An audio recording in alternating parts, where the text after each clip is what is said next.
The whole house was asleep when my son's phone rang. It was just past midnight, in the middle of our perfect family vacation. I woke up to the sound in the guest room next to mine. At first I thought maybe I'd imagined it. Then I heard it again, his ringtone, the same one he's had since college. I slipped out of bed, opened my door just a crack, and I heard my daughter-in-law's voice in the hallway bathroom, barely above a whisper. "Relax," she said. "He'll never ask questions. He trusts me completely." Silence. Then softer, like a knife to my heart. "By the time this is over, he'll have nothing left. And he still won't suspect a thing." She laughed. That laugh didn't sound like the woman I thought I knew. In that moment, I had a choice. Stay in bed and pretend I hadn't heard a thing, or start asking questions. I chose to ask. And what I discovered on that vacation destroyed our family. Thank you for being here today. Before I tell you how one midnight phone call tore my family apart, I'd love to know where you're listening from. Drop a comment below with your city or state and hit subscribe so you don't miss what happens next. One more thing. This story blends real emotions and real lessons with some fictionalized elements for storytelling and teaching purposes. Any resemblance to real people or places is purely coincidental, but the truth inside this story is very real. My name is Walter Harrison. I'm 68 years old, and 3 years ago I lost my wife Catherine to a stroke. We'd been married for 43 years. She was a nurse. I spent 35 years as a mechanical engineer before retiring. We raised one son, David, who's now 39 years old. Catherine and I built everything from scratch, saved every dollar, paid off our mortgage early, invested carefully. By the time I retired, we had something real, not millions, but enough. Enough to live comfortably, enough to help David when he needed it, enough to leave him with security when we were gone. Catherine's last coherent words to me in the hospital were, "Take care of our boy, Walter. Don't let anyone take advantage of him. He's too trusting."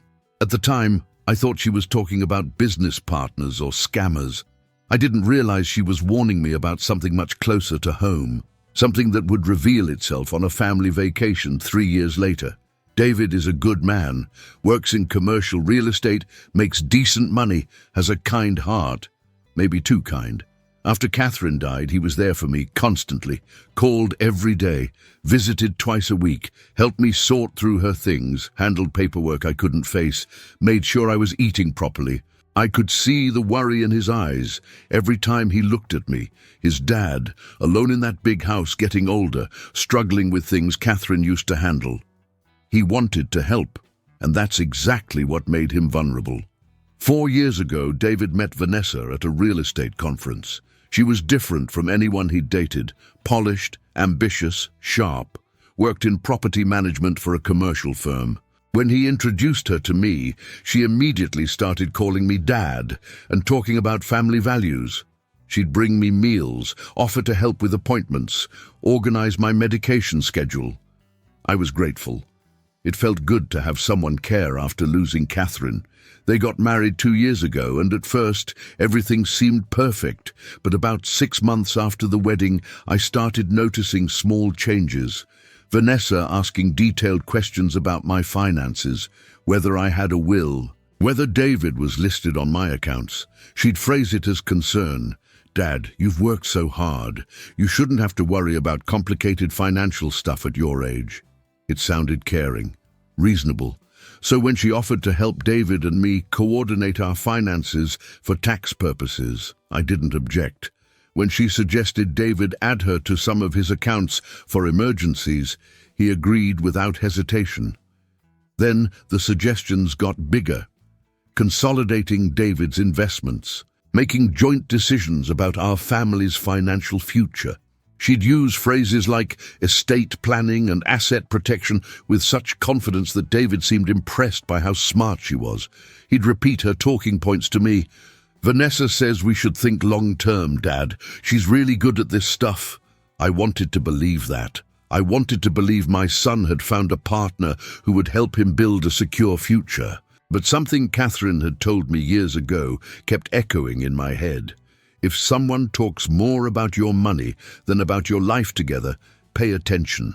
I started noticing that Vanessa's conversations always circled back to finances, properties, investments, inheritance, never about David's happiness, his dreams, their relationship, just money. And whenever I asked David directly how things were going, he'd say, "Great, Dad. Vanessa handles all the complicated stuff. I just trust her." That phrase, "I just trust her," started to worry me. Not because trust is bad, but because it seemed like David had stopped asking questions entirely. He'd signed documents she put in front of him, agree to financial moves he didn't fully understand. And whenever I gently suggested he might want to review things with his own advisor, Vanessa would be there, smiling, saying, "Dad, we've got this covered. Don't worry." 6 months ago, I started feeling like something was wrong. I couldn't put my finger on it, just a gut feeling. David seemed tired all the time, stressed. But whenever I asked, he'd say everything was fine. Vanessa would jump in with explanations about big opportunities and temporary cash flow issues that would pay off huge in the long run. I wanted to believe her. I wanted to believe my son's wife had his best interests at heart. Then about 3 months ago, I did something I'd been thinking about for a while. I planned a family vacation. The first big trip since Catherine died. I rented a lake house in northern Michigan for a full week.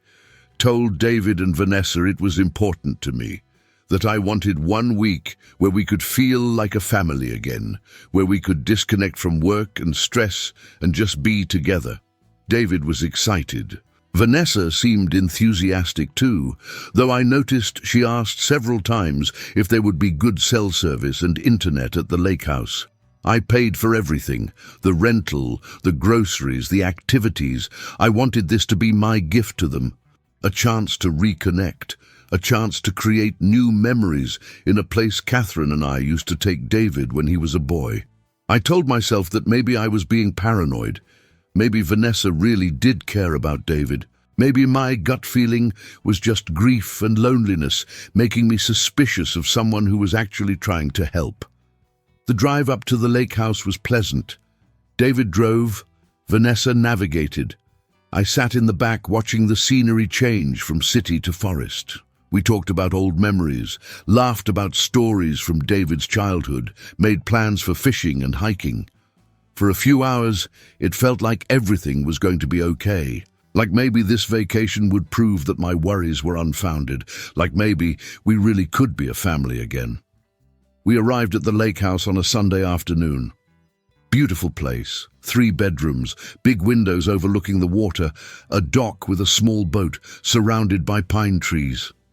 David and I unloaded the car while Vanessa went inside to get everything organized. I remember standing on that dock, looking out at the calm water, thinking, Catherine would have loved this.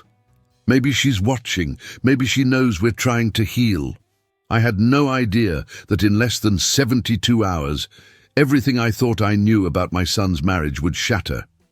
That a midnight phone call would reveal a betrayal so calculated, so cold, that it would destroy any illusion of family I'd been clinging to.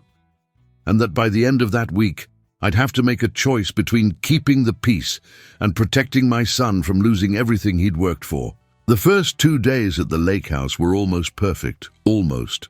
We fell into an easy rhythm, coffee on the deck at sunrise, fishing in the morning, lunch together, afternoon hikes, or just sitting by the water reading. David seemed more relaxed than I'd seen him in months. He laughed more, talked about things other than work. For brief moments he looked like the boy I remembered, before the weight of adult responsibilities and a complicated marriage settled on his shoulders. Vanessa played her part beautifully. She cooked elaborate dinners, complimented everything about the house, took photos constantly for social media, called me Dad with that warm smile. She seemed attentive to David, affectionate even. To anyone watching, we looked like the perfect family on the perfect vacation. But I was watching more carefully than she realized, and the more I watched, the more the small cracks in the performance started to show. The first thing I noticed was her phone. She was constantly on it, not just scrolling social media like most people. She was texting urgently, taking calls outside, disappearing into the bedroom for work emergencies that seemed to happen multiple times a day. When David would ask if everything was okay, she'd kiss his cheek and say, "Just handling some client issues, babe. Nothing for you to worry about." And he'd nod, trusting, and go back to whatever he was doing. On Monday afternoon, the second day, I was in the kitchen making sandwiches for lunch when I heard Vanessa on the back deck, phone pressed to her ear, voice low but sharp. I wasn't trying to eavesdrop. The window was open and sound carries over water. I heard her say, "No, he doesn't know about that account yet. I told you it's still just under my name. He signed the papers, but he thinks it's joint. He doesn't read the fine print." I froze, knife in hand, mayonnaise jar open on the counter. She was talking about David, about accounts, about papers he'd signed without understanding. I moved closer to the window, staying out of sight. Her voice continued, "Look, I need you to move faster on this. The timeline is tight. Once we're back from this trip, I need everything transferred before he starts asking questions."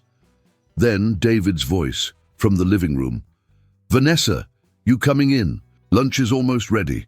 Her tone changed instantly, like flipping a switch, bright, cheerful. "Be right there, honey. Just finishing up a work call." She walked back inside, and when she passed me in the kitchen, she smiled warmly. "Smells great, Dad. You're spoiling us." I smiled back, but my heart was pounding. What papers had David signed? What account was only in her name? What was she transferring? That evening, after dinner, David and I were cleaning up while Vanessa was in the bedroom, responding to emails. I decided to test the waters. Casually, while drying dishes, I asked, "So, son, how are things going financially? You mentioned some big changes a while back." David shrugged, focused on scrubbing a pot. "Yeah, Vanessa's been restructuring some stuff. Investments, accounts, that kind of thing. She's really good at it, Dad. Way better than me at understanding all the legal and tax stuff." I pressed gently. "But you understand what you're signing, right? You're reviewing everything?" He laughed, not unkindly. "Dad, I trust my wife. That's what marriage is about. Mom trusted you with decisions, didn't she?" The comparison stung because it was both true and completely different. Catherine and I made decisions together. We discussed everything. This wasn't the same, but I couldn't say that without sounding like I was attacking his marriage. "Just make sure you're keeping copies of everything," I said carefully, "for your own records." He nodded absently. "Vanessa keeps everything organized. She's got a whole system." That's what worried me. She had the system, she had the documents, she had control, and David had trust. Blind, complete, dangerous trust. Tuesday was when things escalated. We'd planned a day trip to a nearby town, antique shops, a local brewery, lunch at a place Catherine and I used to love. Vanessa seemed distracted all morning, checking her phone constantly. Finally, she announced she had a conference call she couldn't miss and would stay back at the house. David was disappointed but understanding. "Work stuff," he explained to me with a shrug. "She's been dealing with a difficult client." So David and I went alone. It was good, actually. Just the two of us, like old times. We talked about his childhood, about Catherine, about memories from this lake. He seemed lighter without Vanessa there, and that realization troubled me. Shouldn't a man feel lighter with his wife, not without her? We got back to the lake house around 4 in the afternoon. As we pulled into the driveway, I saw Vanessa through the window, quickly closing her laptop. When we walked in, she was all smiles. "How was it? Did you have fun?" But I'd seen something in that split second before she closed the laptop.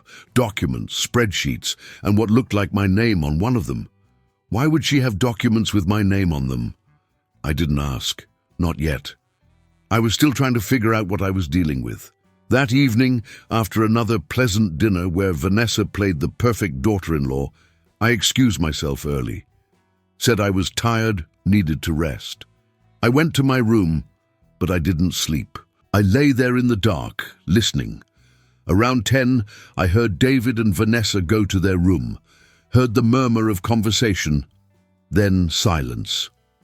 I waited. Around 11:30, I finally started to drift off. Then, just after midnight, I heard it. David's phone ringing in their room next door. The walls in the lake house were thin. You could hear everything. I heard movement, footsteps. Then Vanessa's voice, quiet but clear, in the hallway just outside my door. She must have taken the call in the bathroom to avoid waking David. "Relax," she said, her voice barely above a whisper, but sharp with irritation. "He'll never ask questions. He trusts me completely. That's why this works."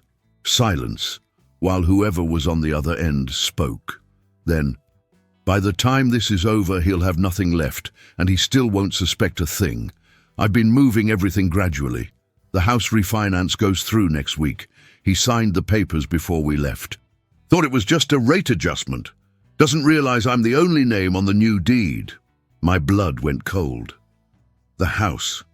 David's house. The one he'd bought 5 years ago, before he even met Vanessa. She was taking it from him, and he had no idea. Her voice continued colder now. "The retirement accounts are almost done. I've got power of attorney. He signed it 6 months ago. Thought it was just for emergencies. And the old man's accounts? I'm working on that. David's already agreed to be co-executor of the estate with me. Once the old man goes, we split everything. And then I'm out." She laughed. It was a sound I'll never forget. Not cruel exactly, but empty. Transactional. Like she was discussing a business deal, not destroying my son's life. "No, I don't feel bad," she said in response to something. "He's a grown man. If he's too stupid to read what he signs, that's on him. And his father, please. The old man's been half checked out since his wife died. This is easy money, and I've earned it putting up with this boring family vacation and pretending to care about their dead wife's memory." I lay there in the dark, every muscle in my body rigid, fists clenched so tight my nails cut into my palms. She was talking about Catherine, about me, about David, like we were marks in a con, not family. The call ended. I heard her footsteps going back to the bedroom, the door closing softly. Then silence. I stared at the ceiling for hours, my mind racing. Everything made sense now. The constant focus on finances, the documents David signed without understanding, her eagerness to help me with my estate planning. She wasn't building a life with David. She was systematically stealing everything he had, everything I had, and planning to disappear once she'd taken it all. The question was, what was I going to do about it? I could confront her immediately, but it would be my word against hers. She'd deny everything, say I misheard, maybe even suggest I was confused or senile. She'd turn David against me, make him choose between his wife and his paranoid father. I'd lose my son, and she'd still get away with it. Or I could stay quiet, go home, and watch her destroy David's life piece by piece until he woke up one day with nothing. Neither option was acceptable. So I decided on a third path. I would let her think she'd gotten away with it. Let her believe I was the half-checked-out old man she described on that phone call. Let her continue her plan. But I would document everything, gather evidence, and when the moment was right, I would expose her in a way she couldn't deny, couldn't spin, couldn't escape. Not for revenge, for protection, for David, for the future Catherine and I had built for our son. I didn't sleep that night. I lay there planning, thinking, remembering every conversation, every document I'd seen, every red flag I'd ignored. By the time the sun came up over the lake Wednesday morning, I knew exactly what I had to do. And I knew that this perfect family vacation was about to become the setting for the most important confrontation of my life. Wednesday morning, I woke up exhausted but focused. I'd spent the entire night replaying that phone conversation in my head, analyzing every word, every implication. David's house being refinanced with only Vanessa's name, retirement accounts being moved, power of attorney he'd signed thinking it was just for emergencies. And her plan for my estate, getting David to make her co-executor so she could split everything with him before disappearing. Except I knew how that would work. She'd take everything and leave him with nothing but legal bills and confusion.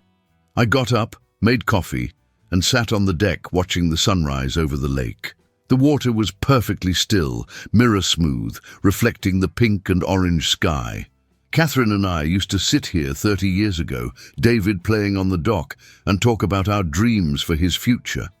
We wanted him to be happy, secure, loved. We never imagined he'd end up married to someone systematically destroying him from the inside out. David came out around 7, yawning, coffee mug in hand. "Morning, Dad. You're up early." I smiled at him, and it took everything I had to keep my voice normal. Couldn't sleep. Too much on my mind, I guess. He sat down next to me, and for a moment we just watched the water together in comfortable silence. This was my son, my only child. The boy I'd taught to fish, to ride a bike, to be honest and kind and trusting. And that trust, that beautiful, naive trust, was being weaponized against him. "David," I said carefully, "can I ask you something?" He nodded, sipping his coffee. "When you and Vanessa make financial decisions, do you review everything together, read all the documents before you sign?" He looked at me, a little surprised by the question. "Sure, Dad. I mean, Vanessa explains everything. She's got a finance background, so she understands all the legal language better than I do. Why?" I chose my words carefully. "I just want to make sure you're keeping copies of everything, in your own files, not just hers." He laughed, not unkindly. "Dad, we're married. Her files are my files. We're a team." That word, team, made my chest tight. Because teams work together. Teams communicate. Teams don't hide refinanced houses and moved retirement accounts from each other. But I couldn't say that. Not yet. Not without proof. Vanessa emerged from the house around 8, looking fresh and cheerful in yoga pants and a tank top, phone already in her hand. "Good morning. I'm going to run into town for a workout class I found. There's a gym about 20 minutes away. You guys okay here for a few hours?" David nodded. "Yeah, we're good. Maybe Dad and I will take the boat out." She kissed his cheek, smiled at me. "Perfect. I'll be back by lunch." And she was gone, car pulling out of the driveway, gravel crunching under the tires. I waited exactly 5 minutes. Then I turned to David. "Son, I need to use the bathroom. Be right back." I went inside, but I didn't go to the bathroom. I went to the bedroom Vanessa and David were sharing. My heart was pounding. This felt wrong. Invading their privacy, going through her things. But I kept hearing her voice from last night. "The old man's been half checked out since his wife died. This is easy money." I wasn't checked out, and I was going to prove it. Her laptop was on the dresser, closed but not locked away. I opened it carefully. It was password protected, but I noticed a small notebook next to it, the kind people use for passwords when they don't trust their memory. I flipped through it. There, written in neat handwriting, "Laptop, VRH $2019. I tried it. It worked. The screen lit up and I was in. I didn't have much time. I opened her documents folder and started scanning file names. Harrison Refinance Final. Harrison Retirement Transfer Draft. POA David signed. Estate Planning WH. My name. My son's name. Documents I'd never seen, never agreed to, never been told about. I pulled out my phone and started taking photos. Every document, every spreadsheet, every email I could find.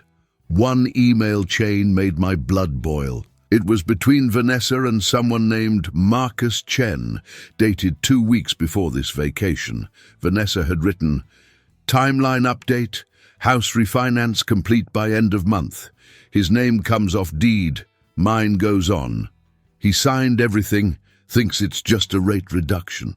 Retirement accounts transferring to new joint account, except I'm the only one with access codes." POA gives me full control if I can prove incapacity, which won't be hard to argue given his work stress and depression I've been documenting. Marcus had replied, "What about the father?" Vanessa's response, "Working on it. David's already agreed to co-executor role. Old man's will is outdated, no trust. Everything goes through probate. Once he's gone, I control the process. David won't question anything. He never does. Vigor another year, maybe 2, then I'm out. Divorce, take my half plus what I've already moved, disappear." I photographed everything. My hands were shaking so badly I had to brace the phone against the dresser to keep the images clear. This wasn't just financial manipulation. This was a multi-year con. She'd married David specifically to gain access to his assets and mine. She'd been planning her exit from day one, and she'd been documenting David's mental health issues to potentially declare him incapacitated and take full control through the power of attorney. I heard a car door slam outside. My heart stopped. I quickly closed all the windows on the laptop, shut it, put the notebook back exactly where I'd found it, and slipped out of the room. I made it to the bathroom just as the front door opened. Vanessa's voice called out, "Forgot my water bottle. Be right back out." I flushed the toilet, ran the sink, and emerged just as she was grabbing her bottle from the kitchen counter. She looked at me, and for just a second I saw something flicker in her eyes. Suspicion? Calculation? Then the smile was back. "Everything okay, Dad?" I nodded, keeping my voice steady. "All good. Just old man bladder issues." She laughed, sympathetic. "Well, stay hydrated. See you guys in a bit." And she was gone again. I stood there in the hallway, phone heavy in my pocket, with dozens of photos that proved everything. Evidence that would destroy her lies. Evidence that would save my son. But I still had a problem. If I showed David these photos right now, he'd be devastated, yes. But Vanessa could still spin it. She could claim I'd misunderstood, taken things out of context, that the emails were about a different Harrison, that I'd invaded her privacy illegally. She could make me the villain, make David choose between believing his father or his wife. And in his current state of blind trust, I wasn't sure which way he'd go. I needed more.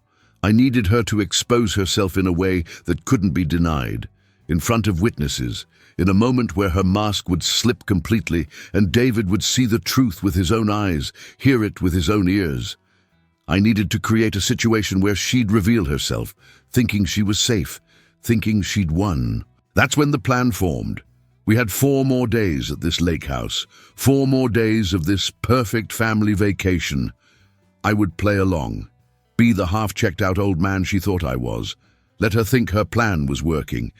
And then, on our last night here, I would create a moment, a confrontation, where everything would come out, where David would have to see the truth, where Vanessa's carefully constructed lies would collapse under the weight of her own words.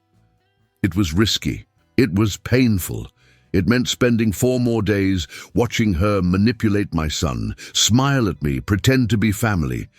But it was the only way to save David completely. Not just his money, but his future, his ability to trust again, his understanding of what real love looks like versus what exploitation disguised as love looks like.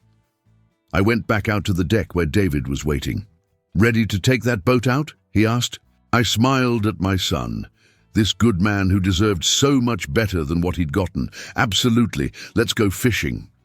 And as we walked down to the dock together, I silently promised Catherine, I will protect our boy, no matter what it costs me, no matter how much it hurts. I will not let this woman destroy everything we built for him.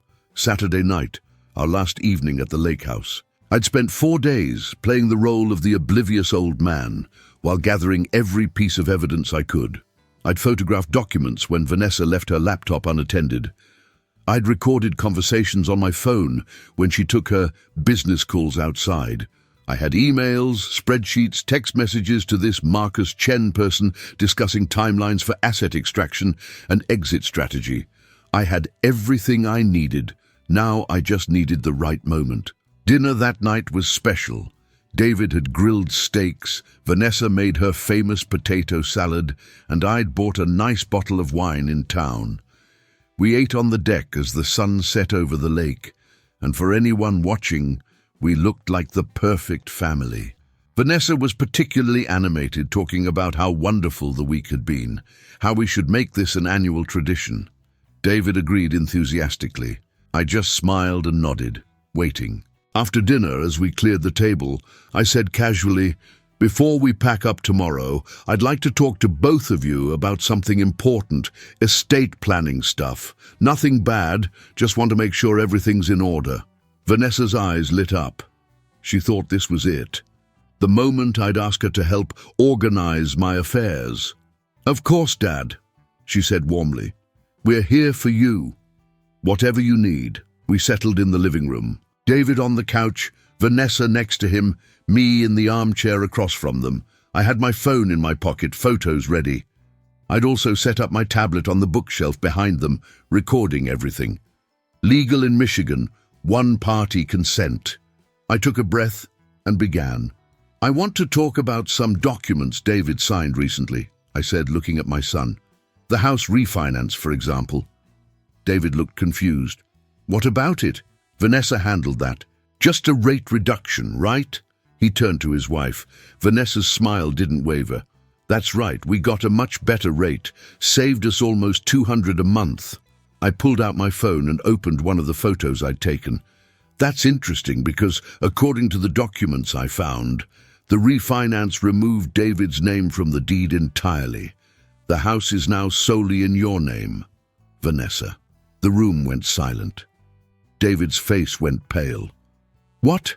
That's not... Vanessa, is that true?" Vanessa's expression shifted, still controlled, but harder now. "Walter, did you go through my private files?" Her voice was sharp, accusatory. "That's a violation of privacy, and you're misunderstanding what you saw. The refinance was complicated. David's name comes back on after the loan processes. It's temporary." "Is it?" I pulled up another photo. "Because this email to Marcus Chen says, his name comes off deed, mine goes on. He signed everything, thinks it's just a rate reduction. That doesn't sound temporary." David stood up abruptly. "Who the hell is Marcus Chen? Vanessa, what is he talking about?" She stood too, and I saw the mask starting to crack. "Marcus is a financial advisor helping us with complex transactions. Your father is taking things out of context. He's confused." "I'm not confused," I said, my voice steady and hard. "I heard you on the phone Tuesday night, after midnight. You thought I was asleep." Her face went white. David looked between us. "What phone call?" I looked at my son. "She was talking to someone about how you'd never ask questions, how you'd trust her completely. How by the time this was over, you'd have nothing left and still wouldn't suspect a thing." "That's a lie!" Vanessa's voice rose, losing its careful control. "He's making this up. He's trying to ruin our marriage because he can't stand that you have a life without him." David's voice was shaking. "Dad, did you really hear that? Are you sure?" I pulled up the recording on my phone. I'd managed to capture part of that midnight conversation through my bedroom wall. The audio was muffled but clear enough. I hit play. Vanessa's voice filled the room. "He'll never ask questions. He trusts me completely. By the time this is over, he'll have nothing left. The old man's been half checked out since his wife died. This is easy money." David's face crumpled. He turned to Vanessa, and I saw his whole world breaking in his eyes. "Tell me that's not you. Please tell me that's not your voice." She was breathing hard now, cornered, and I saw the calculation in her eyes. Should she keep lying or pivot to attack? She chose attack. "Fine. You want the truth?" Her voice was venomous now, all pretense gone. "Yes, I moved assets. Yes, I planned ahead, because I'm not going to spend my life tied to someone who's too stupid to read what he signs. You handed me everything, David. Everything. The house, the accounts, power of attorney. You signed it all without asking a single question." David stepped back like she'd hit him. You were planning to leave?" After stealing everything? She laughed, bitter and cold. Stealing. I earned it. Do you know how exhausting it is pretending to care about your boring job and your dead mother and your pathetic father? I put in the work. I played the role. That money is payment for services rendered. Services. David's voice broke. We're married. I loved you. I trusted you. And that's why it was so easy, she shot back. You were a Mark from day one, David. A nice, trusting, well-off Mark with a rich father and no prenup. Marcus and I have been planning this for 2 years. We're partners, real partners, not whatever this sad little family fantasy was. The silence that followed was devastating. David just stared at her, tears streaming down his face like he was seeing her for the first time. "Who are you?" he whispered. She grabbed her purse, her phone.